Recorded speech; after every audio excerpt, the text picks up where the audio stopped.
Hello and good evening, everybody, and I'd like to welcome everyone to episode 25 of Album Rant. And in honor of the 25th episode, we definitely need to go big on this one, and I thought there was no better way to do that than to go back to AC/DC and talk about one of their greatest live albums ever and one of the greatest live albums of all time. And it's appropriately titled AC/DC Live. And I am sure most of you are familiar with the band AC/DC. They are incredibly famous on classic rock radio all the time. They've been around ever since the early 70s, and they have just put out hit after hit after hit. But I talked about this in a previous episode. I believe it was episode 5, all the way back there. But their debut album, High Voltage, was actually a lot different than their traditional mainstream sound.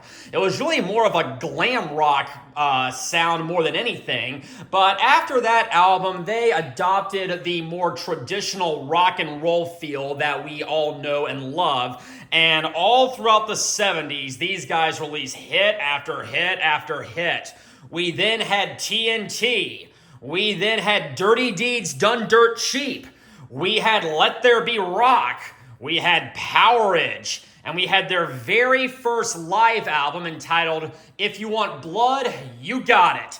And it was a fairly decent live album. It had some of their greatest hits at the time on there, such as Whole Lotta Rosie, Let There Be Rock, High Voltage, The Jack, Hell Ain't a Bad Place to Be, Riff Raff, etc., etc. Rock and Roll Damnation, that one also.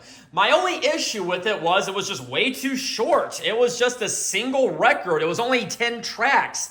And I was just kind of like, you guys had me, but then you just exited stage left a little too soon. So I kind of wish it was longer, but, better short than nothing.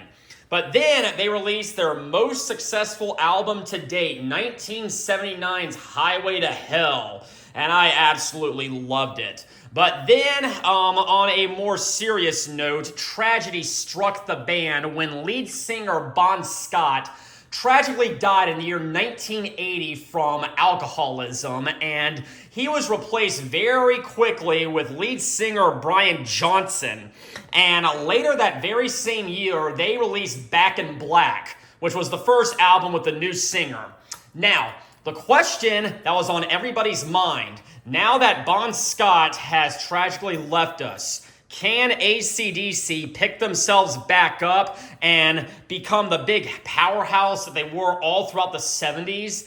And the answer was absolutely.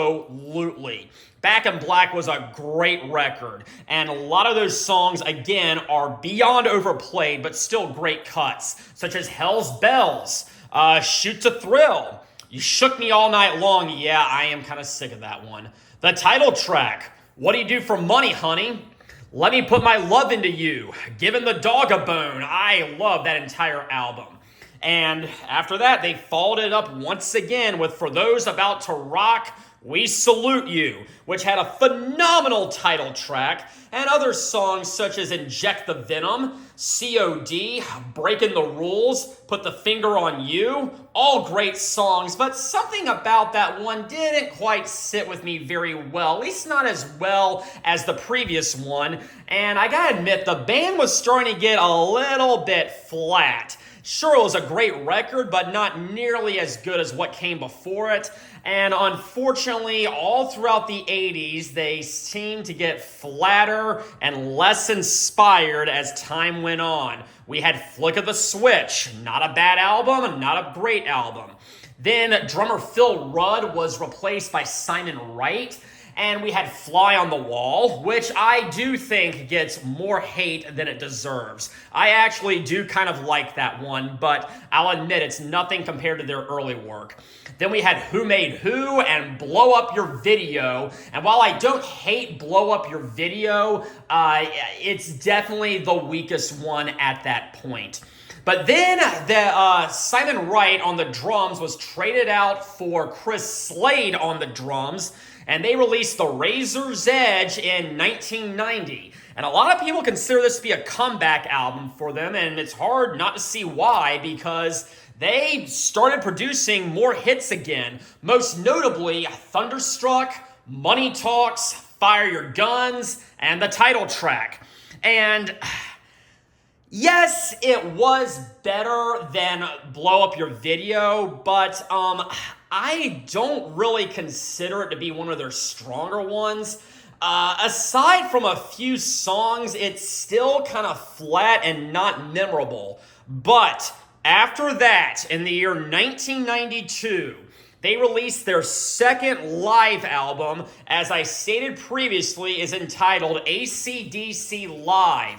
All of these songs were taken from the Razor's Edge tour, and that is what we're going to be talking about tonight. So there is the cover art. We have a very nice gatefold right here. This is a blow-up of Whole Lotta Rosie, apparently written about Bon Scott's ex-girlfriend, who, well, was a whole lot of woman, what can I say? But here's the lineup right here. We have Angus Young, who is one of the founding members on lead guitar. We have his brother Malcolm Young, who has recently passed. I think it was 2014, 2015 or so. May he rest in peace.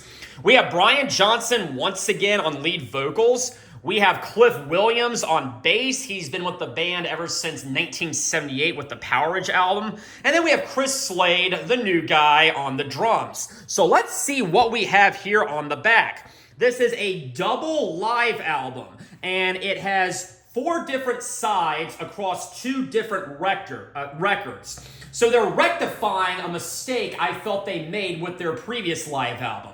And it all kicks off with the live version of Thunderstruck. Wow, what an opener. It starts out again very slow. It's got kind of a moody intro, but then when Angus Young starts kicking in with the guitar, he's got a nice little intro guitar solo, and then the band progressively starts kicking in, and he goes da da da da da thunder.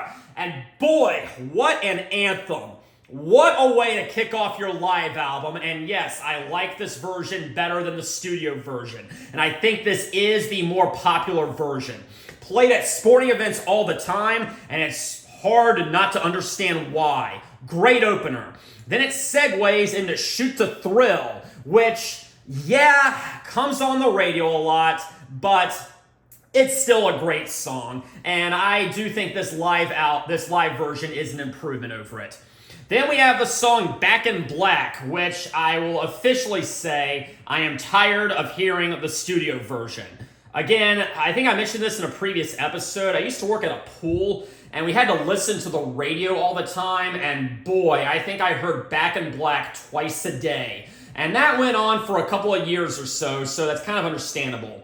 But again, the live version has kind of an extra punch to it that the studio version didn't have, and I really respect that, and I'm glad this exists. Then we have Sin City, which comes from the Powerage album back in 1978.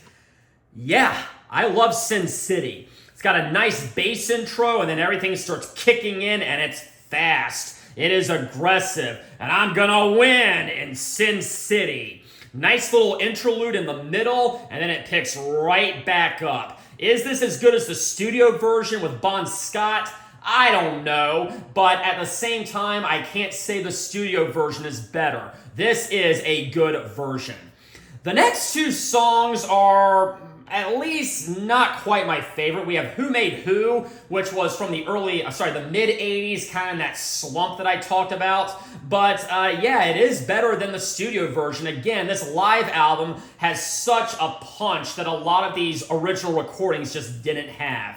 And then we have Fire Your Guns, which is off the Razor's Edge album, and I really like that one, actually. I think it's got a nice, catchy beat to it, and I, again, think the live version is a lot more raw, a lot more aggressive, and I really respect that. One of my problems with the Razor's Edge is, yeah, aside from a few songs, the songwriting is kind of flat, but also the production sounded a lot more polished than kind of the raw sound that the band was very well known for. It was produced by Bruce Fairbairn, I think is how you say his name. And yeah, he was most well known for his work with Bon Jovi, if that explains anything. But now we're going to move to side 2, and it kicks off with Jailbreak. Where did Jailbreak come from? Well, the Australian version of Dirty Deeds Done Dirt Cheap. The international version did not have it. And so, before I kind of realized that Jailbreak was originally from Dirty Deeds Done Dirt Cheap, the entire time I was like, which album is this song from? I can't find it on any of them. But then I later realized that the Australian versions and the international versions often had a different track list, and I figured it all out. This is a great version. This is better than the studio version, in my opinion. If you disagree with me, I totally understand. I know there's a lot of people who probably are very attached to the studio version, and I totally respect that. But this version brings something to the table I don't think the studio version did. The studio version doesn't quite have the flow that this live version does, and if that makes any sense, but I just think the rhythm in this live version is a lot better. It runs about 14 minutes, and in the interlude, there's kind of a jam session where, and I'm not joking, lead guitarist Angus Young would get in front of the crowd and he would strip. Yes, he would. I have seen the video for this, and yes, he does it, so there you go. We then move to the Jack, which is originally off of TNT, and I think I mentioned this in my high voltage review, but the live versions of the Jack and the studio version have a different set of lyrics. The original set of lyrics were very, very raunchy, while the studio version lyrics were a little bit more subtle and allegorical. Well, the live version has the lyrics that the band originally intended. And this is a good version of it. She's got the jack, jack, jack, jack, jack, jack, jack. She's got the jack.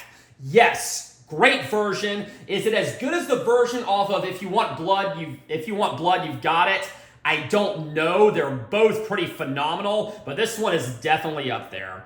The title track from The Razor's Edge I have never really cared for, but you know, it's not a bad song. You can definitely do worse. But then we have Dirty Deeds Done Dirt Cheap, and I don't know if it's as good as the original, but it's a good live version. Okay, again, it's a little bit faster, and it's got definitely a different rhythm to it. I mean, this was recorded 16 years later, so of course things are going to change a little bit, but it's a good version. And yes, we've all heard Dirty Deeds Done Dirt Cheap on the radio. Comes on pretty much every single day. It's a very famous song, but I would definitely suggest checking out this live version because it's got a different feel to it, and I definitely like that.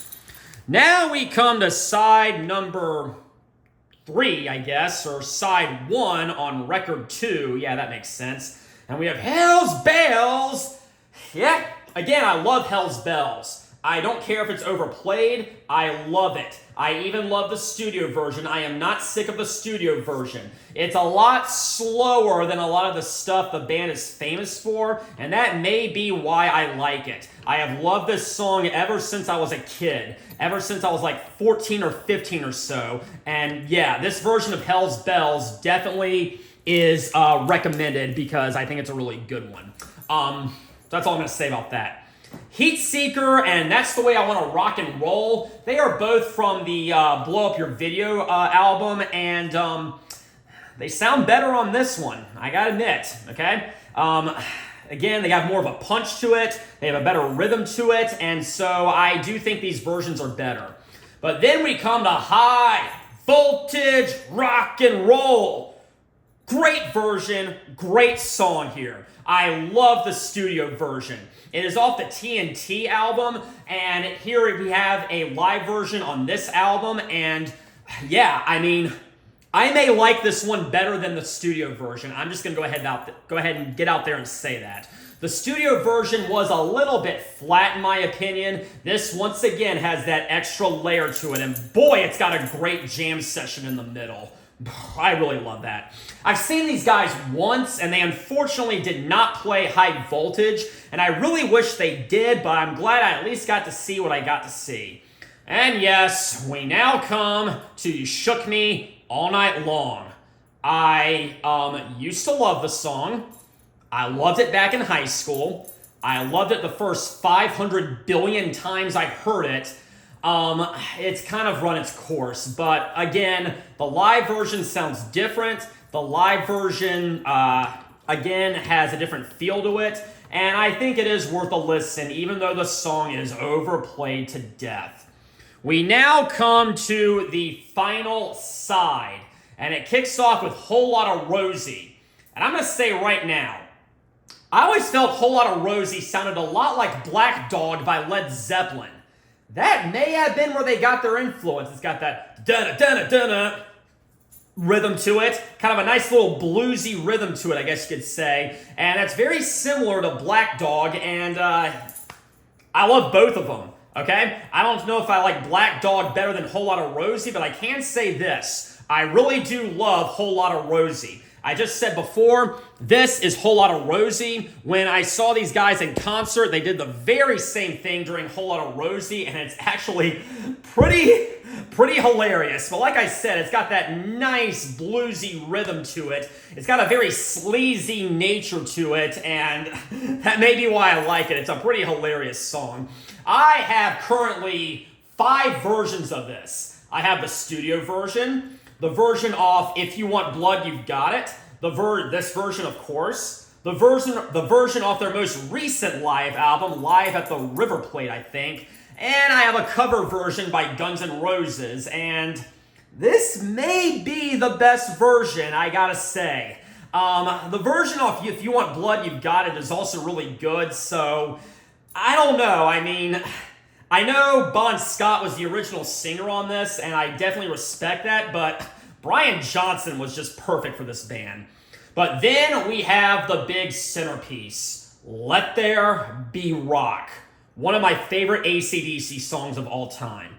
The original version is fast, it's raw, it has such a great rhythm to it. I think they play this at just about every single concert. They played it when I saw them. It's also featured on their other 2 live albums that I alluded to, and this version is absolutely perfect. I don't know if it's better than the studio version. It may be. The studio version is also really, really good. All I know is that this version absolutely rocks. It runs for 12 minutes. It's got some phenomenal guitar solos in the middle, and I think it's a perfect place to have a jam session. And it concludes very, very nicely, and Let There Be Rock is one of my all-time favorite AC/DC songs, and I'm really glad it's on here.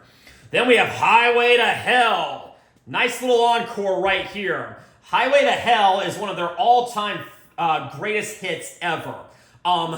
I think I may like the Bon Scott version better, actually. I really think I do. Brian does a very, very great job on here, but I think the studio version actually works better here. This one is another very, very simplistic song. It has verse, chorus, little guitar solo in the middle, then it concludes with the chorus, just like the majority of their work does. But then we have TNT. And I'm going to say right now, I am sick of the studio version. The studio version was from their, of course, TNT album back in 1975, and I think I have heard that one way too much.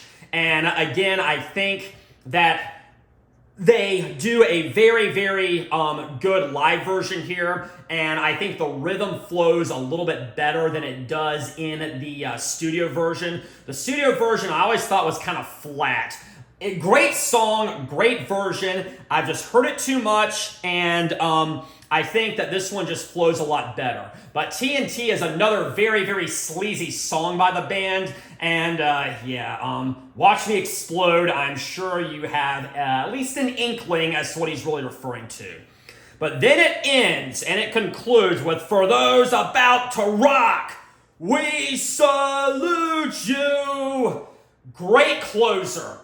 Great song. I love this version. As much as the studio version, I don't know if I can go that far, but this is a great version, and the live feel to it just makes it all the more better. And I think this is one of the best live albums ever, and I very, very highly recommend it. I mean, there are bands out there like Rush and Iron Maiden and Deep Purple that have just put out live album after live album after live album. Why? Because people buy them, so there you go.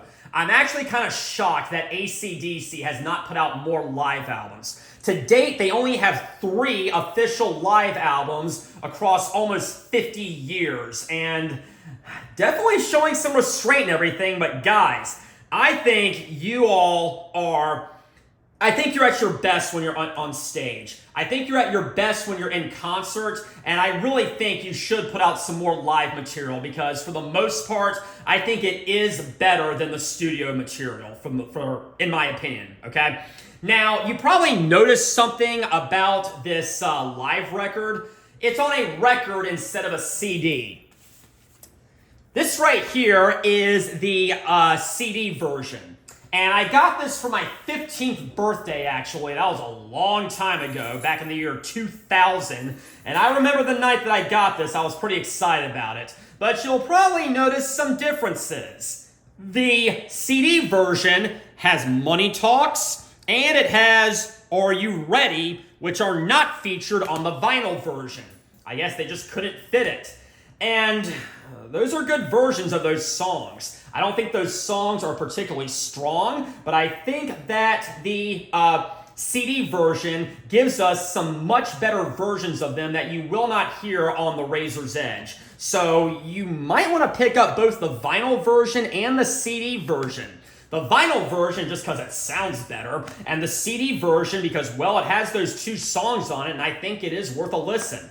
But I absolutely do recommend AC/DC Live. If I had to pick a favorite, I'd say side 1 is Sin City, side 2 is Jailbreak, side 3 is High Voltage, and side 4 is Let There Be Rock. And that was the end of AC/DC Live. I am not going to tell you what I'm going to do next time because what you don't know sure can't hurt you. But until then, have a very pleasant evening.